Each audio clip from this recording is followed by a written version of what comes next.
Hello friends, आप सभी का स्वागत है स्टडी कवर क्लासेस में। तो आज की इस वीडियो में हम लोग जेसीईआरटी क्लास 8 चैप्टर जो है सो किशोरावस्था की ओर, इसका जितना भी आपका ऑब्जेक्टिव टाइप क्वेश्चन बन सकता है, आपके क्वेश्चन पूछा जा सकता है, उन सारे क्वेश्चन को हमने जो है सो क्लियर करके यहाँ पे समझाने वाले हैं। तो बने रहिए एंड तक। और यदि चैनल को सब्सक्राइब नहीं की तो सबसे पहले हमारे चैनल को सब्सक्राइब कीजिए, ठीक। तो चलिए क्वेश्चन नंबर 1 से हम लोग स्टार्ट करते हैं।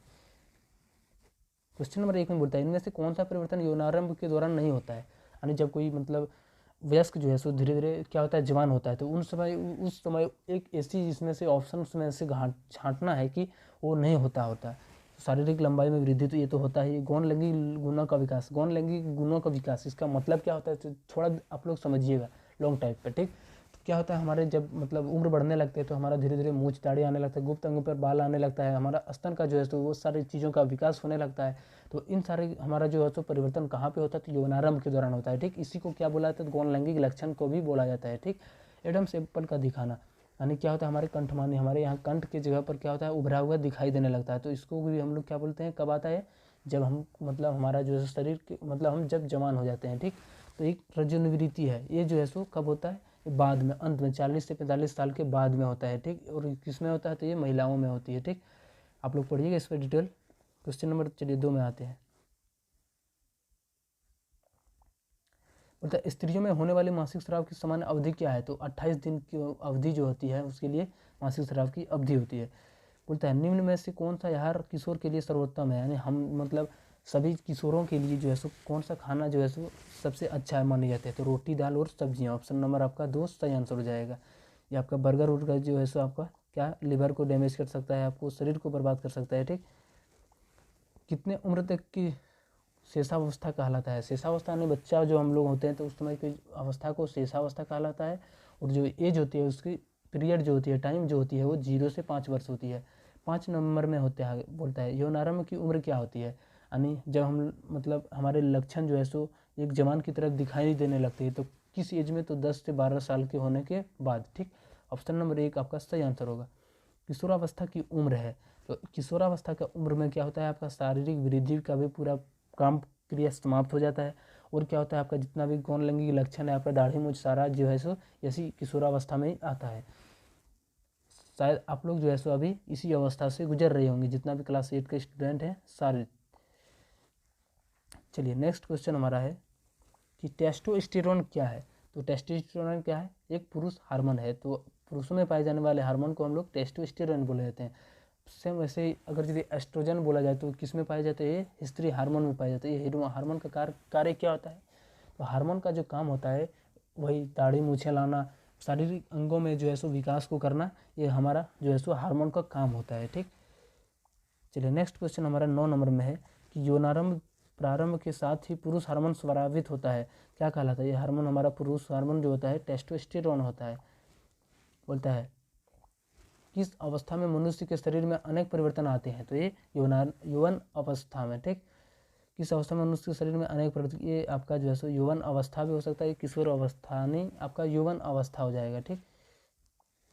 11 नंबर क्वेश्चन में बोलता है कि लड़कों के गले में उभरा हुआ भाग क्या कहलाता है, तो ये डम सेपल या कंठमानी कहलाता है, ठीक।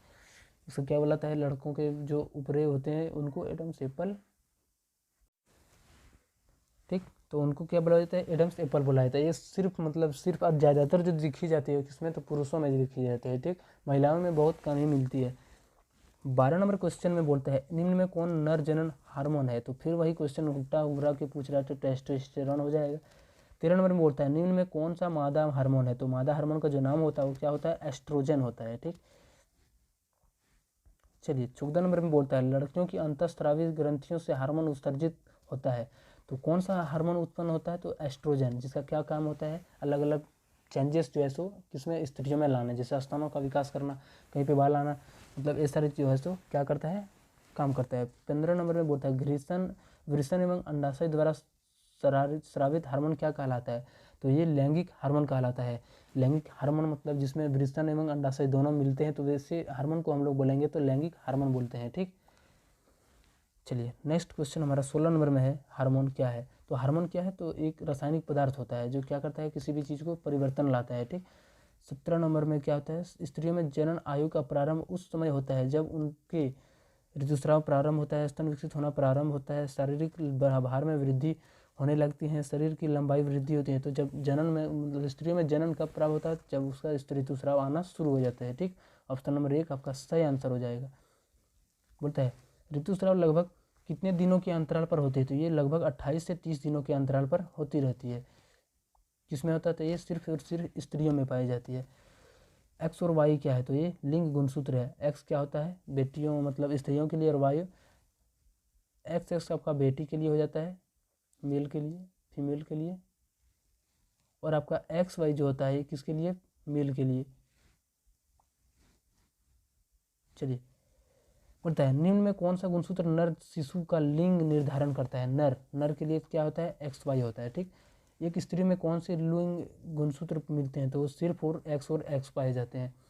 22 नंबर में बोलता है एक पुरुष में कौन सी लिंग गुणसूत्र मिलते हैं, तो पुरुष में कौन सा, एक्स वाई दोनों मिल के रहता है। ठीक, नेक्स्ट बोलता है 23 नंबर में कि गुणसूत्र कहाँ पाए जाते हैं, तो गुणसूत्र जो होता है केंद्रक के अंदर पाया जाता है। ठीक, जिसका काम क्या होता है कि किसी भी गुण को जो है तो एक पीढ़ी से दूसरे पीढ़ी तक पहुंचाना है।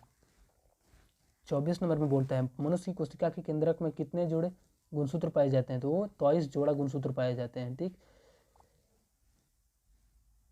25 नंबर में बोलता है जन्म लेने वाले शिशु के लिंग निर्धारण के लिए जिम्मेदार कोशिका की संरचना को कहते हैं, तो कौन से कहलाते हैं, वो गुणसूत्र कहलाते हैं, क्रोमोजोम जिसको कहा जाता है। ठीक, 26 नंबर में बोलता है हमारे देश में लड़कियों का विवाह किस उम्र से पहले कानून का अपराध है, तो 18 वर्ष कम से कम न्यूनतम आयु होनी चाहिए लड़कियों की शादी विवाह करने के लिए। ठीक, 27 नंबर में बोलता है कि इंसुलिन की कमी के कारण कौन सा रोग होता है, तो मधुमेह होता है। ठीक, 28 नंबर में बोलता है भोजन में लौह तत्व की कमी से होता है, तो किसी कारण, तो एनीमिया के कारण जो है सो भोजन में लौह तत्व की कमी होता है, तो एनीमिया की बीमारी से ग्रसित हो जाते हैं। लौह तत्व निर्माण करता है, तो कौन करता है, तो ये रुधिर ही करता है, खून ही करता है। ठीक, 30 नंबर क्वेश्चन में बोलता है एड्स किस विषाणु द्वारा उत्पन्न होता है, तो ये HIV द्वारा उत्पन्न होता है। 31 नंबर क्वेश्चन में बोलता है एड्स रोग किसके कारण होता है, तो ये किसके कारण होता है, जीवाणु, विषाणु, फंगस, प्रोटोजोआ, तो ये विषाणु के कारण होता है। ठीक, 32 नंबर क्वेश्चन में बोलता है पीड़ित व्यक्ति से स्वस्थ व्यक्ति में एड्स फैल सकता है, कैसे, तो खून चढ़ाने से जो है एक जगह से दूसरी जगह एड्स जो है बीमारी फैल सकता है।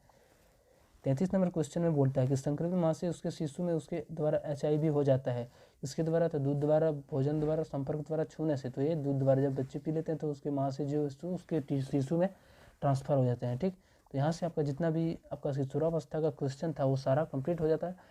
अगर किसी चैनल को सब्सक्राइब नहीं किए तो चैनल को सब्सक्राइब करो और दोस्तों को भी शेयर कीजिए। जल्दी मिलते हैं किसी नेक्स्ट वीडियो में, तब तक के लिए जय हिंद।